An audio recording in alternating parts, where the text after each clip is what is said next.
Bonjour à toutes et à tous. Donc voici l'outil qui va nous accompagner sur notre projet, l'outil qu'on appelle Trello, qui s'appelle Trello. Il est composé donc d'un tableau ici tout bleu, dans lequel apparaît ici deux listes. Dans chaque liste, on a des cartes, une carte attribuée à chaque matière. Une liste rentrée en seconde où je note tous les prérequis des différentes matières, et ici, donc la classe concernée par le projet, où on va lister les compétences que vous allez évaluer durant l'année avec vos élèves. Donc, le premier travail que vous avez à faire, si vous êtes professeur de PSE, vous avez une liste vierge ici, et donc vous allez commencer par mettre votre partie numéro 1, par exemple, dans laquelle paraîtra la compétence 1, que vous rédigerez, bien entendu. Et puis, il y a aussi dans cette partie 1 la compétence 2. Et il y a aussi dans cette partie 1 forcément la compétence 3, etc., etc. Donc voilà ce que vous avez à faire. Checklist pour donner une partie de programme. Partie 2, par exemple. Et ensuite, noter la compétence dans la partie 2. Donc la compétence A, la compétence B, la compétence C, etc. Ah, le propre compétence C. Voilà. Voilà la saisie qu'on vous demande de faire. Donc c'est relativement simple. Et donc on voit bien en PSE, il y a 3 compétences qui ont été notées. Je crois qu'il y en avait plus. 1, 2, 3, 1, 2, 3. En PSE, non voilà 6. On n'a pas eu le temps d'enregistrer, ok. En PSE, on a donc 6 compétences à valider dans l'année, dans cette classe de seconde. Ok. Maintenant, à vous de choisir si vous décidez de surveiller des prérequis dans votre matière ou pas. Moi, par exemple, en maths, pareil, comme ce qu'on a partie 1, même pas la partie 2, partie mathématiques, voilà, j'ai listé 20 compétences en mathématiques que l'élève a acquis théoriquement au collège et qui posent problème si elles sont pas maîtrisées pour l'enseignement au lycée. Donc à vous de décider si vous complétez ou pas la partie prérequis. Une fois que ce travail est fait, moi je vais créer forcément la classe. Donc ici j'ai fait une classe exemple. Je considère, voilà, il y a 1, 2, 3, 4 enseignants qui ont décidé de surveiller les prérequis pour leurs élèves. Et puis ici, il y a les compétences qui ont été saisies par chacun d'entre vous. Et donc les compétences qui sont évaluées durant l'année. Une fois que ça c'est fait, ben moi je n'ai juste qu'à faire une copie de cette liste et la nommer pour les X élèves qu'il y a là.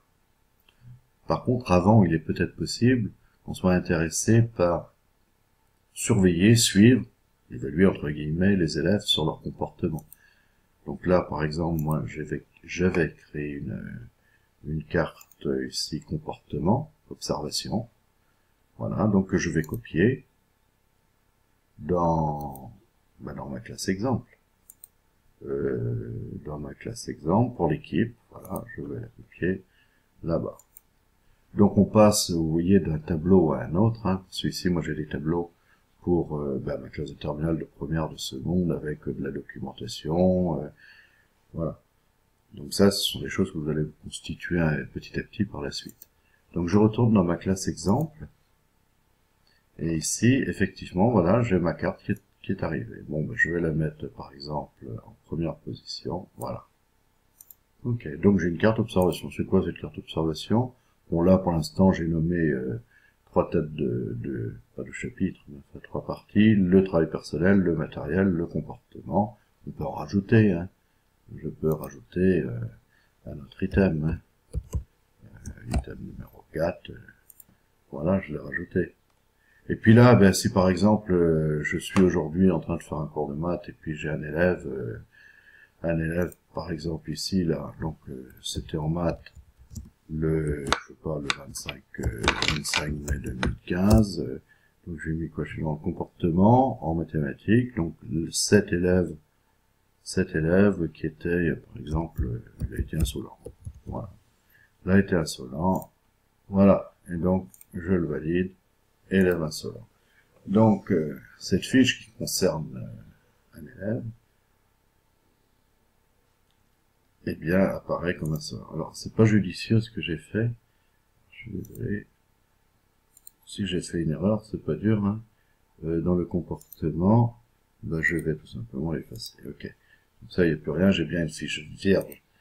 Parce que le plus judicieux, que je copie cette liste au nom de l'élève, l'élève 1 par exemple.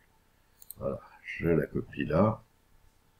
Le temps que ça s'enregistre. Voilà, j'ai copié la liste. Et puis donc, je vais faire cette manip X fois pour les X élèves de la classe. Et c'est là, concernant cet élève-là, si par exemple il a été insolent, donc on était en maths le 25 mai 2015, j'estime qu'il a été insolent, voilà, donc hop, hop, voilà, donc tout de suite je remarque, oh dis donc, l'élève numéro 1, il y a quelque chose, je remarque tout de suite par rapport à la fiche vierge d'un autre élève, par exemple, qui serait ici l'élève 2, qui n'aura rien, lui il serait comme ça. Donc ici on est en vert, je vois que cet élève, il y a quelque chose. Si par exemple, donc en maths, eh bien je remarque, normalement, je remarque que, donc, à l'origine, bien entendu, à son entrée en seconde, j'estime que tous ces prérequis sont acquis, mais si un élève, par exemple, a des calculs salaires relatifs, je décoche. Donc maintenant, je vois que cet élève n'est plus en vert, donc il a des lacunes. Et puis en maths, j'avais peut-être remarqué qu'il avait des soucis, donc je peux très bien le repérer en rouge. Le prof principal qui voit ça, il se dit, hop là, ici j'ai quelque chose en observation. Je l'ouvre, je vois que, ici, ah dis donc, en maths, il était insolent cet élève, d'accord. Au niveau des prérequis, il y a un souci. Au niveau des mathématiques, il y a un souci, donc il y a quelque chose de très visuel.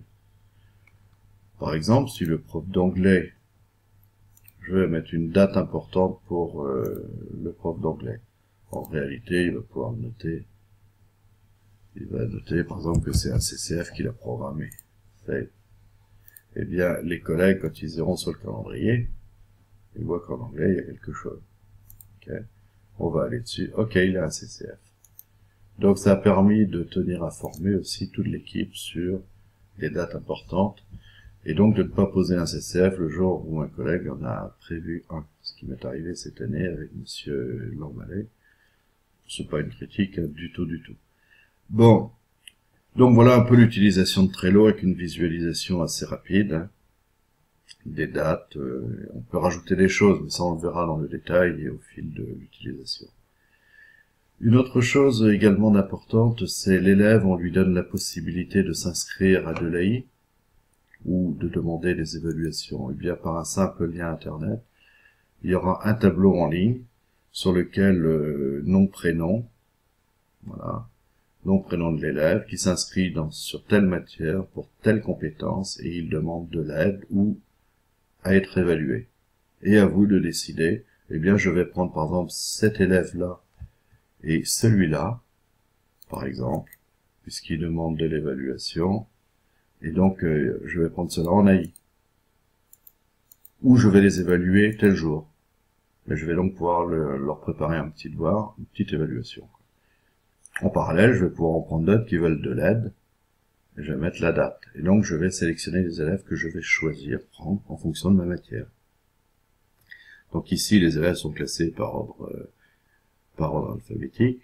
Et ici, par exemple, j'ai 2 en maths, un autre en maths, c'est pas évident de trouver. Donc, ce que je peux faire, c'est trier. On va trier, tout simplement. Trier tout le tableau. Voilà. Trier tout le tableau sur la colonne. Donc, moi, je voulais cette colonne-là, c'est la D. Voilà. Et donc là, je vais voir apparaître toutes mes demandes en maths. Et là, en maths, je vois, par exemple, c'est que des demandes d'évaluation. Ces demandes d'évaluation ont été faites là. Ok, bon ben, je vais par exemple tous les prendre. Et donc je vais noter la date. À l'élève de vérifier si s'il est convoqué ou pas, et si oui, à quel jour. Quel jour. Donc voilà un tableau avec lequel on rentrera plus en détail. Aujourd'hui, c'est juste une information très succincte. Je voulais également vous montrer un document. C'est lorsque vous avez saisi toutes vos compétences, on fait une impression, on peut imprimer les fiches, hein, les fameuses cartes, une par matière, on les imprime. Par exemple, en mathématiques, analyse, voilà donc ce qui apparaît pour l'élève. Et donc il va avoir, en ce qui me concerne, par exemple en maths, là, il se retrouve avec 3 feuilles comme ça. Bon ben on les colle au début du cahier, et puis le jour où j'aurai une copie et que je lui dis on va exploiter un graphique, que c'est bon, ben lui cochera à ce moment-là cette case sur sa propre feuille. Et moi je la coche sur Trello. Et donc l'élève il aura une vision de ça, et donc il saura où il en est. Donc voilà une présentation assez succincte et rapide de ce que l'on peut faire avec Trello. Donc je vous remercie de m'avoir écouté et j'espère surtout de ne pas vous avoir découragé. Rappelez-vous une chose, c'est très simple de lister les compétences. D'accord? Je glisse partie 1, on la met, et on additionne, oui, on saisit la compétence les unes après les autres. Donc je vous remercie, je vous dis à très bientôt, mi-juin. Au revoir et merci de m'avoir écouté.